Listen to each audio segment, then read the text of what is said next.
নরসিংদীতে হেজবুত তৌহিদের উদ্যোগে অনুষ্ঠিত হলো কর্মী সম্মেলন। চলমান সংকট নিরসনে তৌহিদ ভিত্তিক আধুনিক রাষ্ট্র গঠনের বিকল্প নেই শীর্ষকে সম্মেলনে প্রধান অতিথি হিসেবে বক্তব্য রাখেন সংগঠনের শীর্ষ নেতা ইমাম হোসাইন মোহাম্মদ সেলিম। তিনি বলেন, মানব সৃষ্ট আইন সমাজকে মুক্তি দিতে পারেনি, মুক্তির একমাত্র পথ আল্লাহর বিধান।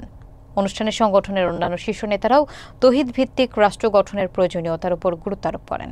বিস্তারিত দেখুন এম ওবায়দুল কবিরের প্রতিবেদনে। নরসিংদী শিশু একাডেমিতে জেলা হেজবুত তৌহিদের উদ্যোগে অনুষ্ঠিত কর্মী সম্মেলনে উপস্থিত ছিলেন সংগঠনের শীর্ষ নেতাকর্মী ও সমর্থকরা। সকাল থেকে জেলার বিভিন্ন উপজেলা থেকে নেতাকর্মীরা অনুষ্ঠানে যোগ দিতে আসছেন। দিনব্যাপী কর্মসূচিকে ঘিরে ছিল উৎসবমুখর পরিবেশ। প্রধান অতিথির বক্তব্যে ইমাম হোসাইন মোহাম্মদ সেলিম বলেন, বর্তমান বিশ্বের রাজনৈতিক, অর্থনৈতিক ও সামাজিক সংকটের মূলে রয়েছে মানবসৃষ্ট আইন এবং ব্যবস্থার ব্যর্থতা। তিনি অভিযোগ করেন, মানুষের বানানো আইন অল্প দিনেই পরিবর্তিত হয়, আর এর পরিণতিতে সমাজে অন্যায়, দুর্নীতি এবং নিরাপত্তাহীনতা বৃদ্ধি পেয়েছে। তার মতে, স্থায়ী শান্তি এবং ন্যায় বিচারের জন্য প্রয়োজন তৌহিদ ভিত্তিক রাষ্ট্র ব্যবস্থা। তিনি আরও বলেন, মুক্তির পথ একটাই, আর তা হলো আল্লাহর বিধান মেনে চলা এবং তার সার্বভৌমত্ব প্রতিষ্ঠা করা। হাজারো কর্মীর অংশগ্রহণে সম্মেলনে উপস্থিতরা জীবন সম্পদ উৎসর্গ করে ঐক্যবদ্ধভাবে কাজ করার প্রত্যয় ব্যক্ত করেন। গণতন্ত্র খাইতে খাইতে পেট ফুলে আমাদের এই মোটা হয়েছে, এরপরেও জোর করে গণতন্ত্র ধরবে। মানুষ যখন আল্লাহটা বাদ দিয়ে নিজেরা যখন বিধাতার আসনে বসেছে, তখন মানুষের জীবন নরককুণ্ড হয়েছে। এই যে রাজনৈতিক ব্যবস্থা, এটা ব্রিটিশদের তৈরি করে যাওয়া, তাদের উগলে দেওয়া বমি আমরা খাচ্ছি। তাদের বমি, তাদের বদ হজম, তারা এটা কিন্তু খায় নাই। এই ডেমোক্রেসি ওরা খায় নাই। খাইলে তারা ৩০০ বছর আমাদেরকে তারা বন্দুকের নলে শাসন করতো না। বর্তমান প্রচলিত তথাকথিত পুঁজিবাদী গণতান্ত্রিক এই ব্যবস্থা, এই কামড়া কামড়ি, এই হানাহানির রাজনীতি থেকে আপনারা বেরিয়ে আসতে হবে। নির্বাচিত প্রতিনিধি যারা আসবেন, তারা এসেই চলমান, বিদ্যমান, বস্তা ব্যর্থ এই ব্যবস্থাই কায়েম করেন।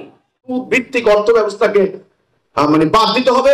এটা যতদিন রাখবেন, ততদিন শান্তি আসবে না, অর্থনীতিতে কোনো সুবিচার আসবে না। আর আমরা হতভাগা মুসলমান, আমাদের আল্লাহ রাব্বুল আলামিন একটা বিধান পাঠালেন, পূর্ণাঙ্গ জীবন বিধান কথা ছিল। আমরা কারো দিকে যাওয়ার দরকার নাই। একজন মহামানব নবী করিম সাল্লাল্লাহু আলাইহি ওয়াসাল্লাম এসে এটাকে কার্যকরী করে বাস্তবায়ন করে তিনি নমুনা দেখাই দিলেন, এইভাবে আল্লাহর দ্বীন প্রতিষ্ঠা হয়। এই অশান্তির আগুন থেকে পরিত্রাণ পেতে হলে, বাঁচতে হলে, ১ নাম্বার দাবি হিজবুত তাওহীদ আন্দোলনের আহ্বান, ঈমান আনতে হবে। ঈমান আনতে হবে, আল্লাহর সাথে চুক্তি করতে হবে যে আল্লাহ, অতীতে যা ভুল হয়েছে বুঝতে পারি না, তোমার প্রতি ঈমান এনেছিলাম, কিন্তু বাস্তবে আমরা আইন মেনেছি ব্রিটিশ খ্রিস্টানের। আমাদেরকে কেউ বলে নাই, আমাদেরকে আলেমরাও বলে নাই। তারা খালি বলছেন, ওয়াজ করুন, টাকা দাও, ইমামতি করুন, টাকা দাও, মুদ্রা দাফন করুন, টাকা দাও, কোরআন খতম দিমু, টাকা দাও, তোমার আব্বা মারা গেলে 40 খাওয়ামু, টাকা দাও, আমাদের খালি টাকা দিবা। এগুলা শিখাইছে ওরা আমাদেরকে। কিন্তু আল্লাহর আইন বাদ দিয়ে মানুষের আইন মানলে ঈমান থাকে না। চরিত্র অর্জন করতে হবে। ইনশাআল্লাহ আমরা মাননীয় ইমামের কথাকে বাস্তবায়নের জন্য আমরা সবাই চরিত্র গঠন করব। কি ভাই, সবাই চরিত্র গঠন করার জন্য প্রস্তুত আছি তো নাকি? ইনশাআল্লাহ মাননীয় ইমামের এই শ্বাসকে, মাননীয় ইমামের এই বাক্যকে কেউ রুদ্ধ করতে পারবে না।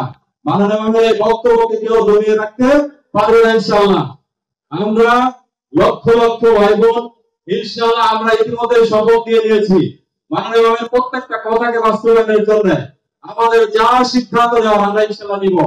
এতে যদি আমাদের জীবন যায়, যাক, আমাদের কোনো আফসোস নাই।